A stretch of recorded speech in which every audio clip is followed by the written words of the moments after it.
ಹೇ guys ಎಲ್ರಿಗೂ ನಮಸ್ಕಾರ welcome back to Sagar stories. ನೆನ್ನೆ ನಮ್ಮ ಬೆಂಗಳೂರು ಬುಲ್ಸ್ ಗೆಲ್ತಾ ಇದ್ದಂಗೆ ಪಾಯಿಂಟ್ಸ್ ಟೇಬಲ್ ಯಾವ ಥರ ಆಗಿದೆ ಅಂತ ನೋಡುವಂಥ ಸಮಯ. ನೆನ್ನೆ ಮೊದಲನೇ ಮ್ಯಾಚ್ ಇದ್ರಿಂದ ನಮ್ಮ ಪಾಯಿಂಟ್ಸ್ ಟೇಬಲ್ ಅಲ್ಟಿಮೇಟ್ ಅಲ್ಲ, ಇನ್ನು ಮಿಕ್ಕಂಥ ಮ್ಯಾಚ್ಗಳನ್ನ ಕೂಡ ನೋಡಬೇಕಾಗತ್ತೆ. ತೆಲುಗು ಟೈಟನ್ಸ್ ಬೇರೆ ಮ್ಯಾಚ್ ಇತ್ತು ನೆನ್ನೆ, ಎದುರು ತೆಲುಗು ಟೈಟನ್ಸು ಏನಾಯಿತು ಸೀನು ಅಂತ ನೋಡುವಂಥ ಸಮಯ.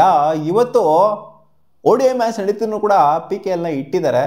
ನಾರ್ಮಲ್ ಆಗಿ ನಾವು ಇಂಡಿಯನ್ ಮ್ಯಾಚ್ಗಳು ಇರುವಂಥ ಟೈಮಲ್ಲಿ ಶಟ್ ಡೌನ್ ಮಾಡೋದನ್ನ ನೋಡಿರ್ತೀವಿ, ಬಟ್ ಇವತ್ತು ಮ್ಯಾಚ್ಗಳನ್ನ ಇಟ್ಟಿದ್ದಾರೆ. ಟ್ರಿಪಲ್ ಪಂಗ ಬೇರೆ ಇದೆ. ಆ್ಯಂಡ್ ಇವತ್ತಿನ ಮ್ಯಾಚ್ಗಳು ಏನೇನಾಗಬೇಕು ಅನ್ನೋದನ್ನ ನೋಡೋಣ. ಈ ಕಡೆಯಿಂದ ವಿರಾಟ್ ಕೊಹ್ಲಿ, ರೋಹಿತ್ ಶರ್ಮಾ ಇಬ್ಬರೂ ಕೂಡ ಫೈಲ್ ಆಗಿದ್ದು. ಮೋಸ್ಟ್ ಎಕ್ಸ್ಪೆಕ್ಟೆಡ್, ಸಿಕ್ಕಾಪಟ್ಟೆ ಎಕ್ಸ್ಪೆಕ್ಟೇಷನ್ ಇತ್ತು ಏನೇನೋ ಮಾಡ್ಬಿಡ್ತಾರೆ ಅಂತ. ವಿರಾಟ್ ಕೊಹ್ಲಿ ಡಕ್ಔಟ್ ಆಯಿತು ಅಂತಂದರೆ ರೋಹಿತ್ ಶರ್ಮಾ 8 ರನ್ಗೆ ಔಟ್ ಆಗಿದ್ದಾರೆ. ರೋಕೋ ಜೋಡಿಯ ಆಟ ಇವತ್ತು ನಡೆದಿಲ್ಲ. ನೋಡೋಣ ಕಂಬ್ಯಾಕ್ ಮಾಡ್ತಾರೆ ಅಂತ ಅನ್ಕೊಂಡಿದ್ದೀನಿ. ಇವತ್ತು PKL ಪಾಯಿಂಟ್ಸ್ ಟೇಬಲ್ ಬಂದ್ಬಿಡೋಣ ಯಾವ ಥರ ಇದೆ ಅಂತ ಡಿಸ್ಪ್ಲೇ ಮಾಡಿ ನೋಡ್ತಾ ಇರ್ಬೋದು ಯಾವ ಥರ ಇದೆ ಅಂತ. ನೆನ್ನೆ ಮ್ಯಾಚ್ ತೆಲುಗು ಟೈಟನ್ಸ್ ಅವರು ಗೆದ್ದಿದ್ದಾರೆ. ಅದು ಪುಣೇರಿ ಪಲ್ಟನ್ಸ್ ಮೇಲೆ ಗೆದ್ದಿದ್ದಾರೆ. ಟಾಪ್ ಆಫ್ ದ ಟೇಬಲ್ ಇರೋರ ಮೇಲೆ ಗೆದ್ದಿದ್ದಾರೆ. ಫಸ್ಟ್ ಪೊಸಿಷನ್ ಇರೋರ ಮೇಲೆ ನೋಡಿ. ಪುಣೇರಿ ಪಲ್ಟನ್ಸ್ ಹೊಲಚ್ಚಾಗಿ ಆಡ್ತಾ ಇದ್ದಂಥವ್ರು ರೀಸೆಂಟಾಗಿ ತೆಲುಗು ಟೈಟನ್ಸ್ ಮೇಲೆ ಸೋತಿದ್ದಾರೆ. ಒಂಥರ ಬೆಂಗಳೂರು ಬುಲ್ಸ್ಗಳು ತೆಲುಗು ಟೈಟನ್ಸ್ಗೂ ಏನೋ ಕೋಇನ್ಸಿಡೆನ್ಸ್ ನಡೀತಾ ಇದೆ ಯಾಕೆ ಅಂತಂದರೆ ಅವ್ರು ಸೋತಿದ್ದೀರ ಇವರು ಸೋಲ್ತಾರೆ, ನಾವು ಗೆದ್ದಿದ್ದಿಲ್ಲ ಅವರು ಗೆಲ್ತಾವ್ರೆ, ಆ ಥರ ಆಗ್ತೈತೆ scene. And top of the table ಇರೋರ ಮೇಲೇ ಗೆಲ್ತಾ ಇದ್ದಾರೆ, and bottom of the table ಇರೋರ ಮೇಲೇ ಸೋಲ್ತಾ ಇದ್ದಾರೆ. ತೆಲುಗು ಟೈಟನ್ಸ್ ಕೂಡ ಅಷ್ಟೇ ಕೆಳಗಡೆ ಅವ್ರ ಮೇಲೆ ಸೋತಿದ್ರು. ಇವತ್ತು ಅಂದರೆ ನಿನ್ನೆ ಮೇಲ್ಗಡೆ ಅವ್ರ ಮೇಲೆ ಗೆದ್ದಿದ್ದಾರೆ. ನಮ್ಮ ಬೆಂಗಳೂರು ಬುಲ್ಸ್ ಕೂಡ ಮೇಲ್ಗಡೆ ಅವ್ರ ಮೇಲೆ ಗೆದ್ದಿದ್ದಾರೆ. ಸೊ ಅದರಿಂದ ಏನೋ ಕೋಇನ್ಸಿಡೆನ್ಸ್ ನಡೆಸ್ತಾವ್ರೆ ಗುರು. ಅಥವಾ ನೀವು ಹೋದ್ರು ಅಂದರೆ ನಾವು ಬರ್ತೀವಿ, ನೀವಿಲ್ಲ ಅಂದರೆ ನಾವು ಇಲ್ಲ ಅನ್ನೋ ಥರ ನಡೆಸ್ತಾ ಇದ್ದಾರೆ ಅಂತ ಕಾಣಿಸ್ತು. ಒಟ್ಟಲ್ಲಿ ಫಸ್ಟ್ನೇ ಮ್ಯಾಚ್ ಬೆಂಗಳೂರು ಬುಲ್ಸ್ ಇರೋದ್ರೆ ನಮ್ಮನ್ನು ನೋಡ್ಕೊಂಡು ಆಡ್ತಾ ಇರೋ ಥರ ಕಾಣಿಸ್ತೈತೆ. ನಾವು ಗೆಲ್ತು ಅಂದರೆ ಅವ್ರು ಗೆಲ್ಲಬೇಕು, ನಾವು ಸೋಲ್ತವ್ರೆ ಸೋಲ್ಬೇಕು, ಆ ಥರ ಸೀನ್ ಕಾಣಿಸ್ತೈತೆ ಇಲ್ಲಿ. ಸೊ ಟ್ರೆಂಡ್ನ ನೋಡ್ತಾ ಹೋದರೆ. ಆ್ಯಂಡ್ ಮೂರನೇ ಮ್ಯಾಚ್ ಇದ್ದಿದ್ದು ಜೈಪುರ್ ಪಿಂಕ್ ಪ್ಯಾಂಥರ್ಸ್ ವರ್ಸಸ್ ಯಾವ್ದು ಅದು ಬೆಂಗಾಲ್ ವಾರಿಯರ್ಸು. ಸೊ ಇದೇನು ಅಷ್ಟೇನು ಮ್ಯಾಟ್ರ್ ಆಗೋದಿಲ್ಲ ಅಂದರೂ ಕೂಡ ಜೈಪುರ್ ಪಿಂಕ್ ಪ್ಯಾಂಥರ್ಸ್ ಗೆದ್ದರೆ 38-30 ಪಾಯಿಂಟ್ ಡಿಫ್ರೆನ್ಸಲ್ಲಿ ಗೆಲ್ತಾ ಇರೋದ್ರಿಂದ ಸೊ ಪಾಯಿಂಟ್ಸ್ ಟೇಬಲ್ ಇವಾಗ ಈ ಥರ ಕಾಣಿಸ್ತಾ ಇದೆ. ಪುಣೇರಿ ಪಲ್ಟನ್ಸು, ದಬಾಂಗ್ ಡೆಲ್ಲಿ KC, ತೆಲುಗು ಟೈಟನ್ಸ್ ಜೊತೆಗೆ ಬೆಂಗಳೂರು ಬುಲ್ಸು ಅಫಿಷಿಯಲಿ ಕ್ವಾಲಿಫೈ ಆಯಿತು ಅಂತ ಅಂದರೆ ಪ್ಲೇ ಆಫ್ಸಿಗೆ ಕ್ವಾಲಿಫೈ ಆಗಿದ್ದಾರೆ. ಯಾವ ಸ್ಥಾನದಲ್ಲಿ ಆಡ್ತಾವೆ ತೆಲುಗು ಟೈಟನ್ಸ್ ಬೆಂಗಳೂರು ಬುಲ್ಸ್ ಅಂತ ಇನ್ನೂ ಸಹ ಗೊತ್ತಾಗಿಲ್ಲ. ಅದು 8ನೇ ಪೊಸಿಷನಲ್ಲಿ ಯಾವ ಪೊಸಿಷನಲ್ಲಿ ಬೇಕಾದರೂ ಆಗಿರ್ಬೋದು. ಇಲ್ಲಿ ನೋಡಿ bottom of the table Bengal ಬೆಂಗಾಲ್ ವಾರಿಯರ್ಸು, ಇವರು ಫೈಟ್ ಮಾಡ್ತಾ ಇದ್ದಾರೆ. ಇನ್ನು ಇರೋವಂಥದ್ದು 2 ಮ್ಯಾಚು, 2-2 ಗೆಲ್ತು ಅಂತಂದರೆ ಮೇಲ್ಗಡೆ ಇರೋ ಗುಜರಾತ್ ಜೈಂಟ್ಸ್ ಏನಿದ್ದಾರೆ ಸೊ ಇವರು ಸೋಲ್ಬೇಕು. ಆ 8ನೇ ಪೊಸಿಷನ್ಗೋಸ್ಕರ ಕಿತ್ತಾಡಬೇಕಷ್ಟೇ ಇವರು. ಯಾರು ಕೂಡ ಇನ್ನು official out of the tournament ಆಗಿಲ್ಲ.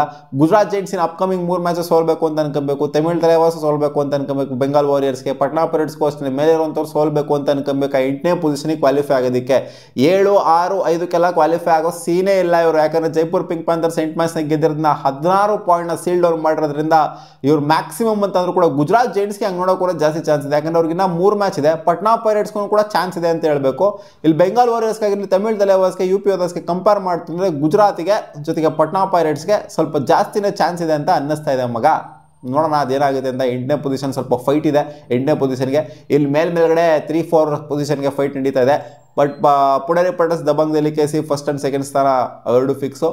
ಇಲ್ಲಿ 3-4ಕ್ಕೆ ಫೈಟ್ ನಡೀತಾ ಇತ್ತು ತೆಲುಗು ಟೈಟನ್ಸ್ ಜೊತೆಗೆ ಬೆಂಗಳೂರು ಬುಲ್ಸ್ ಜೊತೆಗೆ. ಸ್ಕೋರ್ ಡಿಫ್ರೆನ್ಸ್ ನೋಡಿ ಯಾವ ಥರ ಇದೆ ಅಂತ. 9 ಮ್ಯಾಚ್ನ ಗೆಲ್ಲರ ಜೊತೆಗೆ 51 ಪಾಯಿಂಟ್ಸ್ನ ಇಟ್ಕೊತಾರೆ, ಅಂದರೆ ಸ್ಕೋರ್ ಡಿಫ್ರೆನ್ಸ್ನ ಇಟ್ಕೊತಾರೆ ತೆಲುಗು ಟೈಟನ್ಸ್ ಅವರು. ಈ ಕಡೆಯಿಂದ 39 ಸ್ಕೋರ್ ಡಿಫ್ರೆನ್ಸ್ನ ಇಟ್ಕೊತಾರೆ. ಇದನ್ನು ಮ್ಯಾಚ್ ಔಟ್ ಮಾಡ್ಬೋದು. ಇನ್ನು 2 ಮ್ಯಾಚ್ ಇದೆ. ಬೆಂಗಳೂರು ಬುಲ್ಸ್ 2 ಮ್ಯಾಚ್ನ ಚೆನ್ನಾಗಿ ಮಾರ್ಜಿನಲ್ಲಿ ಗೆಲ್ತು ಅಂದರೆ 51-39 it's not a big deal. 2 match 5 point difference, 6 point ಡಿಫ್ರೆನ್ಸಲ್ಲಿ ಗೆದ್ರೂ ಕೂಡ ಆರಾಮಾಗಿ ಮ್ಯಾಚ್ ಮಾಡ್ಬೋದು, ಮೇಲ್ಗಡೆ ಹೋಗ್ಬೋದು. ಅಂದರೆ 3ನೇ ಪೊಸಿಷನಲ್ಲಿ ಫಿನಿಶ್ ಮಾಡ್ಬೋದು. 2-2 ಗೆಲ್ಲಬೇಕು ಅಷ್ಟೇ ಬೆಂಗಳೂರು ಬುಲ್ಸು. 2-2 ಫಿನಿಶ್ ಮಾಡಿದ್ರು ಗೆದ್ರು ಅಂತಂದರೆ ಪಕ್ಕ ನನ್ನ ಪ್ರಕಾರ ಟಾಪ್ ಆಫ್ ದ ಟೇಬಲ್ ಅಂದರೆ 3ನೇ ಪೊಸಿಷನಲ್ಲಿ ಫಿನಿಶ್ ಮಾಡೋದು ಯಾಕೋ ಡೌಟ್ ಕಾಣಿಸ್ತಾ ಇಲ್ಲ. ಇನ್ ಕೇಸ್ ಏನೋ 1 ಮ್ಯಾಚ್ ಸೋತರು ಅಂದ್ರೂ ಕೂಡ ಮೇಲೆ ಕೆಳಗೆ ಆಗುವಂಥ ಸಾಧ್ಯತೆ ಕಾಣಿಸ್ತಾ ಇದೆ.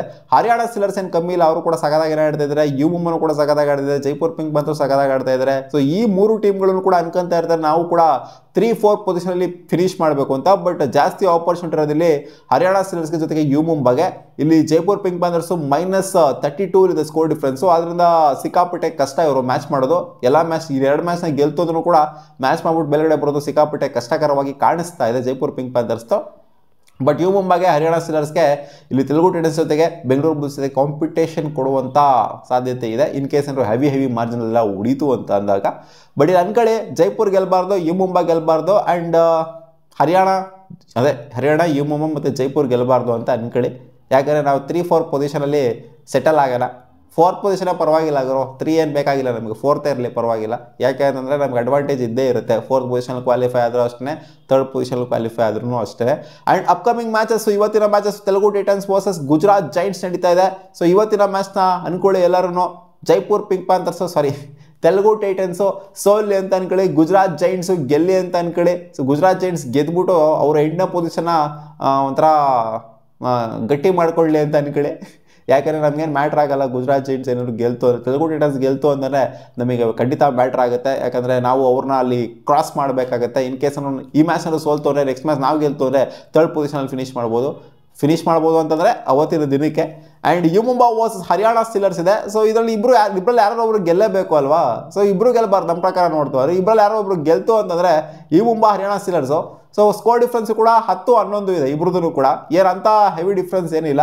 ಸೊ ಯಾರಿಗೆದ್ರೂ ನಮಗೇನು ಮ್ಯಾಟ್ರ್ ಆಗೋದಿಲ್ಲ, ಅಂದರೆ ಮ್ಯಾಟ್ರ್ ಆಗುತ್ತೆ ಬಟ್ ಯಾರಾದರೂ ಒಬ್ರು ಗೆಲ್ಲೇಬೇಕು, ರಿಸಲ್ಟ್ ಬರಲೇಬೇಕು. ಸೊ ಯಾರಾದರೂ ಒಬ್ರು ಗೆದ್ದೇ ಗೆಲ್ತಾರೆ. ಇವತ್ತು 9 ಮ್ಯಾಚ್ನ ಗೆಲ್ಲೋದ್ರ ಜೊತೆಗೆ 18 ಪಾಯಿಂಟ್ನ ಮಾಡಿಕೊಂಡ್ರು ಕೂಡ ಇವರು ಅಲ್ಲೇ ಇರಬೇಕಾಗತ್ತೆ. ಯಾಕಂದರೆ ಸ್ಕೋರ್ ಡಿಫ್ರೆನ್ಸ್ ಇವ್ರದ್ದು ನೆಗೆಟಿವಲ್ಲಿ ಅಂದರೆ ನೆಗೆಟಿವ್ ಅಂತಂದರೆ ಬೆಂಗಳೂರು ಬುಲ್ಸಿಗೆ ಕಂಪೇರ್ ಮಾಡ್ತು ಅಂದರೆ ಕೆಳಗಡೆ ಇರೋದ್ರಿಂದ ಇವ್ರು ಮೇಲ್ಗಡೆ ಬರೋದಕ್ಕೆ ಆಗೋದಿಲ್ಲ. ಸೊ 3rd 4th ಪೊಸಿಷನಲ್ಲೇ ಸೆಟ್ಲ್ ಆಗಬೇಕಾಗುತ್ತೆ. ಯು ಮುಂಬಾ ಗೆಲ್ಲಿ ಅಂತ ಕೇಳ್ಕಡೆ, ಯಾಕಂದರೆ ಒಂದು ಸ್ಕೋರ್ ಡಿಫ್ರೆನ್ಸು ಕಮ್ಮಿ ಇರೋದ್ರಿಂದ ಏನಂತ ಮ್ಯಾಟ್ರ್ ಏನು ಆಗೋದಿಲ್ಲ. And Patna Pirates versus Pune Paltans ಇದೇನು ಮ್ಯಾಟ್ರ್ ಆಗೋದಿಲ್ಲ. ಬೆಂಗಳೂರು ಬುಲ್ಸ್ಗೆ ಪುಣೆ ಪಲ್ಟನ್ಸ್ ಗೆಲ್ಲಿ ಅಂತಲೇ ಅನ್ಕೊಳ್ಳಿ, ಅಥವಾ ಪಟ್ನಾ ಪೈರೇಟ್ಸ್ ಗೆಲ್ಲಿ ಅಂತಲೇ ಅನ್ಕೊಳ್ಳಿ, ಏನು ಮ್ಯಾಟ್ರ್ ಆಗೋದಿಲ್ಲ. ಮೈನಾಗಿ ಇವತ್ತು ನಮಗೆ ತೆಲುಗು ಟೈಟನ್ಸ್ ಸೋಲ್ಬೇಕು ಮ್ಯಾಮ್. ಯಾಕೆಂತಂದರೆ ನಾವು 3rd ಪೊಸಿಷನಲ್ಲಿ ಫಿನಿಶ್ ಮಾಡಬೇಕು ಅಂತ ನಾವು ಕಾತರದಿಂದ ಕಾಯ್ತಾ ಇದ್ದೀವಿ. ನಾವಿನ್ನೂ ಕೆಳಗೆ ಹೋಗೋದು ಬೇಡ, ಕೆಳಗಡೆ ಇರೋಂಥವ್ರು ಗೆದ್ದು ಆಮೇಲೆ ಮೇಲ್ಗಡೆ ಇರೋಂಥವ್ರು ಅಂದರೆ ತೆಲುಗು ಟೈಟನ್ಸ್ಗಳು ಗೆದ್ದು ನಾವು ಕೆಳಗಡೆ ಹೋಗುವಂಥದ್ದೆಲ್ಲ ಬೇಕಾಗಿಲ್ಲ. ನಾವು ಎಲ್ಲಿರಬೇಕು ಅಲ್ಲೇ ಇರೋಣ ಅನ್ನೋದು ಕಾರಣಕ್ಕೋಸ್ಕರ ತೆಲುಗು ಟೈಟನ್ಸ್ ಇವತ್ತು ಸೋಲ್ಲಿ ಅಂತ ಅನ್ಕೊಂತ ಇದ್ವಿ. ಯಾಕಂದರೆ ಗುಜರಾತ್ ಜೈಂಟ್ಸಿಂದ ನಮಗೇನು ಆಗಬೇಕಾಗಿಲ್ಲ, ಗುಜರಾತ್ ಜೈಂಟ್ಸ್ ಗೆಲ್ಲಿ. ಮತ್ತೆ ಸಿಗೋಣ ಮುಂದಿನ ವಿಡಿಯೋದಲ್ಲಿ ಗಾಯ್ಸ್, ಬಾ.